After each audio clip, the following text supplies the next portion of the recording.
Muchas gracias. ¿Dónde está el campo? ¡Qué gusto! ¡Qué gusto! Muchas gracias, mi querida Leti. Muchas gracias. Me siento muy arropada por los hombres del campo y por las mujeres del campo. Los necesito. Necesito su fuerza, su lucha, su trabajo. Gracias. Muchas gracias. Muchas gracias. Seguramente cuando escuchamos la frase, muchas gracias, primero los pobres, pues era obvio que era una frase maravillosa, porque en el campo están los pobres de los pobres, pero nunca nos dijeron que en lugar de primero los pobres, iban a ser primero los López. Ese es el grave problema que tenemos en nuestro país. Un grave problema con la corrupción. Eso es la realidad. A mí me gustaría haber escuchado aquí, y la verdad es que con qué cara nosotros podríamos ir a las regiones si hoy las cosas estuvieran mejor que nunca, como nos dice. La señora de enfrente se atreve a decir que México está mejor que nunca. De verdad, yo tendría la altura de miras para decir efectivamente producimos más maíz, producimos más arroz, producimos más frijol. Hoy más que nunca el campo tiene los apoyos que nunca había tenido, pero la realidad es que basta salir para escuchar. He escuchado con muchísima atención, mi querida Leti, a Juan Carlos Arismendi. Gracias, Juan Carlos. Me llevo este documento como parte del proyecto que estamos construyendo, porque nosotros no vamos a proponer sin escuchar, mi querida Leti, como tú bien lo dijiste, y no vamos a criticar sin proponer. Por supuesto que tenemos propuesta, porque aquí hay demasiado talento. Mariana, sin lugar a dudas, había deficiencias en atención a las mujeres, pero había en la Secretaría de la Reforma Agraria programas específicos para atender a las mujeres. Había en la Comisión Nacional para el Desarrollo de los Pueblos Indígenas, había un programa que se llama el POVMIA. Por aquí anda un compañero de Amealco. ¿Dónde anda? Que me lo encontré, que viene de Amealco. Bueno, ahí hicimos un proyecto de fabricación de muñecas, donde hoy hay 50 mujeres trabajando en la fabricación de muñecas, y empezó con un pequeño apoyo de un proyecto productivo allá en Amealco. Entonces, claro que sigue habiendo la huella de lo que se hizo en el pasado. Eso desapareció, eso no existe más.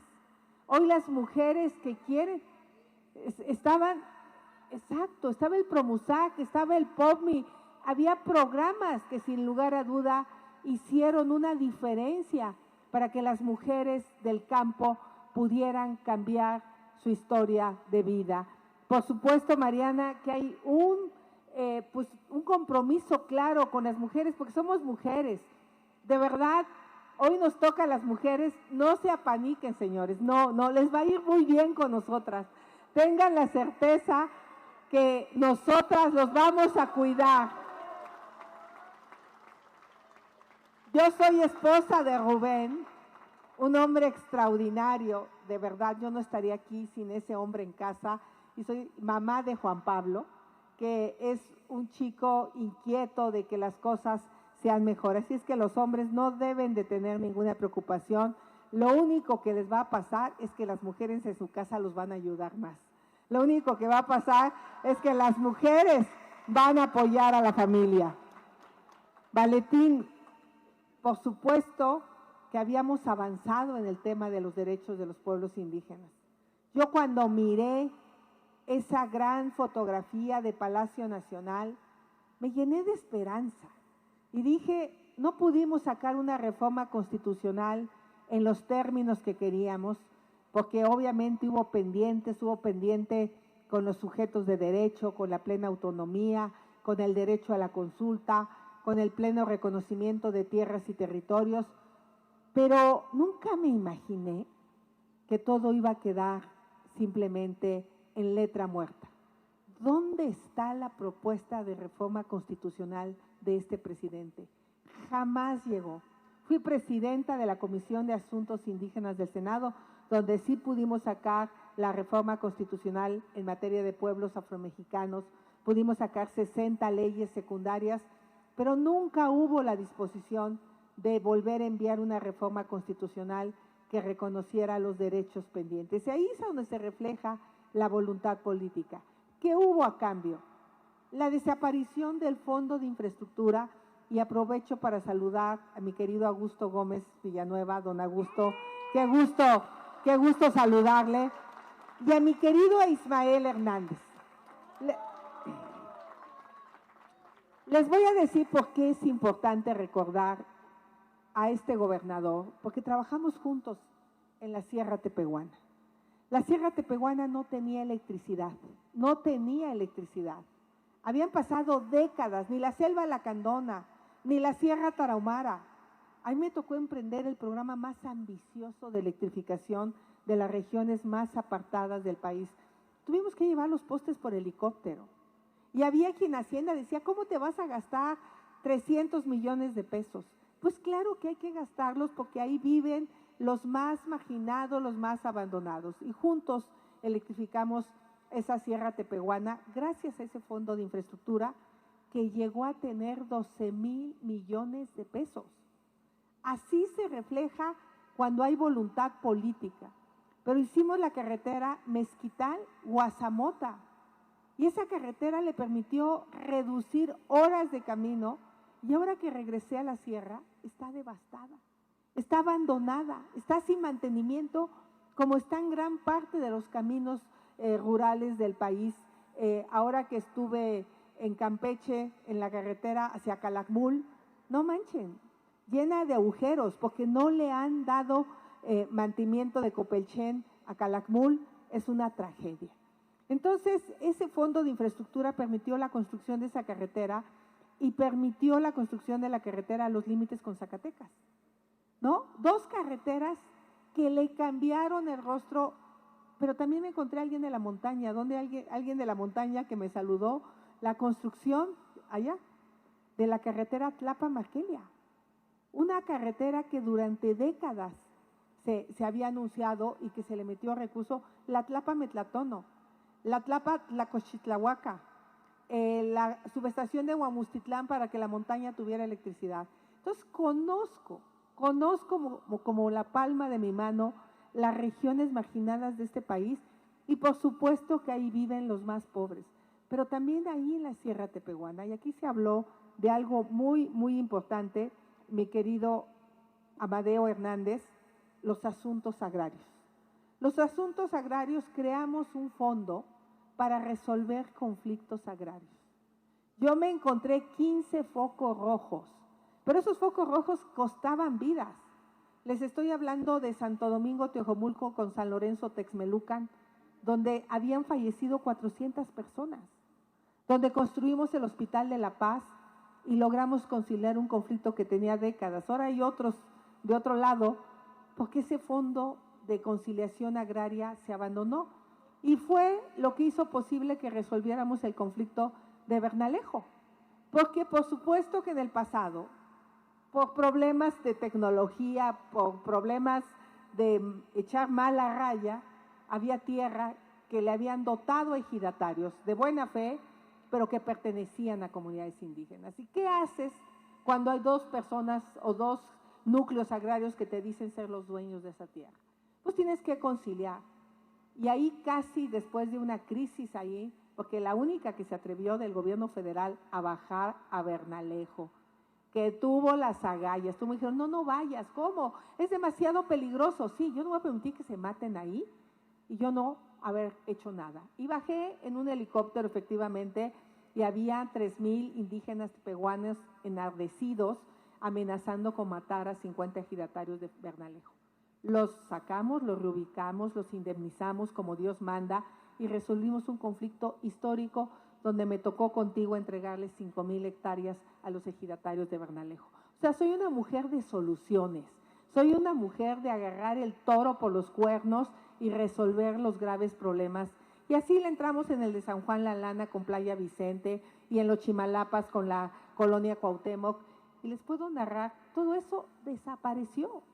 Y hoy siguen los conflictos agrarios ahí. Entonces, por supuesto que el tema agrario, ahora que yo soy de Hidalgo, de Ixmiquilpan, pues hay invasiones, pero también hay voluntad de los ejidatarios, de los comuneros, de decir, vamos a regularizar, páguenos una parte proporcional y nosotros le damos a las personas sus escrituras. Hay mecanismos legales para hacerlos, pero obviamente tiene que haber dinero para regularizar a los comuneros. Ahí en Dios Padre viven más de 3,000 familias de manera irregular, que bien se podría resolver los problemas. Entonces, mi querido Amadeo, le entiendo. Y Federico, por supuesto que cómo va a estar mejor el campo si eliminaron tantos programas que beneficiaban al campo. Nada más hablemos de precios de garantías, pero hablemos de coberturas. El 60% de la agricultura tenía coberturas que te daban la certeza de que ibas a sembrar y a qué precio ibas a cobrar. Había programas de infraestructura para el tema hídrico, tecnificación. Claro que el tema del agua va a ser el tema. Ya no va a volver esos ciclos de lluvia que conocimos, porque el cambio climático es una realidad. Para el que no lo sepa, nunca en la historia se había presentado un huracán categoría 5 en el Pacífico. Fue el primero Otis. Y seguramente va a haber más. ¿Por qué? Porque las aguas del mar están muy tibias y propician que se generen huracanes. ¿Qué va a haber? Sequías prolongadas, huracanes, inundaciones. ¿Qué vamos a hacer? Pues adaptarnos a esa realidad. ¿Qué necesitamos hacer? Yo hoy no les puedo dar propuestas, por supuesto que no voy a dar propuestas, pero lo que dicen los expertos es que por cada 2 puntos que ahorremos de agua en el campo, son 1,000 millones de metros cúbicos disponibles para las ciudades. Hoy la Ciudad de México, está padeciendo una de las peores situaciones críticas de agua. No hay agua en muchas colonias de la ciudad desde hace semanas. ¿Por qué? Porque el sistema Cutzamala tiene muy poca capacidad. Entonces, ¿qué tenemos que hacer? ¿Qué dicen los expertos? Tecnificar el campo, riego por goteo, retención, bordos. Qué orgullo me dio estar en Colima, en un rancho que produce sandías. Por cierto, muchas mujeres trabajando. Un rancho que usa la planta de la calabaza para poner la sandía, hacen el injerto, puras mujeres. Porque me decía el señor que los hombres no son tan habilidosos, perdón, eso dijo el señor. Que las mujeres tienen mucha precisión para hacer el corte del injerto, porque es una plantita diminuta que cortas, injertas con la sandía, y si se te pasa, a mí se me pasó en 3 ocasiones, aunque sea mujer, no crean que tengo esa precisión, y había más de unas 60, 70 mujeres ocupadas en ese rancho, captan su agua, tienen riego por goteo. O sea, claro que la agricultura es rentable, pero para el que tiene dinero. Entonces, pues, ¿qué necesitamos? Pues que haya dinero para los pobres. Eso es lo que quieren la gente. Yo estoy convencida que el que vive en condición de pobreza le gusta trabajar. Yo estoy convencida que si le dan la oportunidad de tener un apoyo, un proyecto, le va a entrar al trabajo. ¿Qué hacen muchos? Les da miedo porque los amenazan. Mira, si tú te mueves de aquí, te vamos a quitar los programas sociales. Yo soy muy vecina de Narro, de la CEMPA, yo lo conocí. Cuando yo era comisionada, ahí estaba encima y le digo, güey, ¿qué te pasó? ¿Por qué no protestas? Y él mismo reconoce que este gobierno no ha apoyado a los campesinos. O sea, hay que tener ética para saber que lo que están viviendo los campesinos es injusto y es inhumano. Por eso yo aquí quiero reconocer también a Luis Gómez y a Javier López, pues su decisión de que salgamos del anonimato, que luchemos para recuperar la dignidad de los campesinos, porque no vamos a salir adelante sin el campo. Vean nada más el precio de los productos de la canasta básica. Las familias ya no pueden. ¿De qué sirve que aumente el salario mínimo o de qué sirve que te den un apoyo de una beca si te lo tienes que gastar en aceite caro, en huevo caro, en jitomate caro? Entonces, no salimos del problema. Tengan la certeza que soy una mujer que escucha y que a través de Leti y a través de todos vamos a conformar el mejor proyecto para el campo, el más acertado.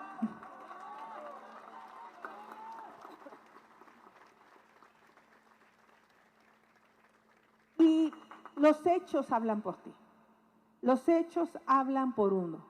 Aquí afortunadamente está el gobernador Ismael, que puede dar fe de los pleitos con los que yo me agarraba con el mero mero para que me diera lana. Y ya siendo la mera mera, pues no tengo que pelearme con nadie. Pero siempre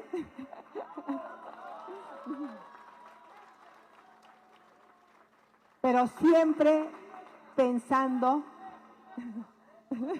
nos van a multar, siempre pensando, ya merito, ya estamos así como los, que cuando vas a salir del ruedo, ¿no? Que ya te quieres salir a echar chingadazos, todavía no, ya tenemos que esperar, al día primero para ahora sí salir, pero salir con entusiasmo, salir con alegría, quítense el miedo.